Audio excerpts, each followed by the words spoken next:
కోల్కతాలో వైద్యురాలి అత్యాచారంపై గాంధీ ఆసుపత్రిలో నిరసన చేపట్టారు డాక్టర్లకు మంత్రి సీతక్క సంఘీభావం ప్రకటించారు. కోల్కతా ఘటన దిగ్భ్రాంతికి గురిచేసింది. తప్పు చేసిన వారు ఎవరైనా శిక్షించాల్సిందే అని మంత్రి సీతక్క అన్నారు.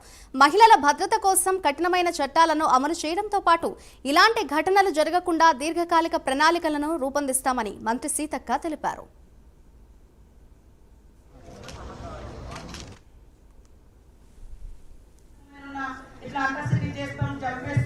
అనేటువంటి ధోరణి అనేది మనల్ని మళ్ళీ ఎంతో పంపించే పరిస్థితి వస్తుంది. అంటే బయటికి వెళ్ళి పని చేసుకోవాలంటే నిరంతరం వెంటాడుతూ ఉంటుంది. ఒక సెక్యూరిటీ లేదు మనకు, నేను సింగిల్ గా పోతున్నా అనేటువంటి భయంతో మనం ఎంతైతే స్వేచ్ఛగా పని చేసుకోగలగాలో చేసుకోలేని పరిస్థితి ఏర్పడుతుంది.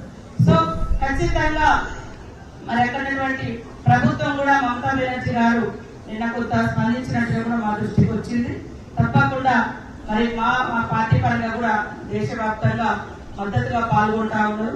ఈ రోజు కూడా మీరు చేస్తున్నటువంటి యొక్క దీక్షకు సంఘీభావం తెలియజేస్తూ వారి కుటుంబానికి అన్ని రకాలుగా న్యాయం జరగాలని మేము కూడా డిమాండ్ చేస్తా ఉన్నాం.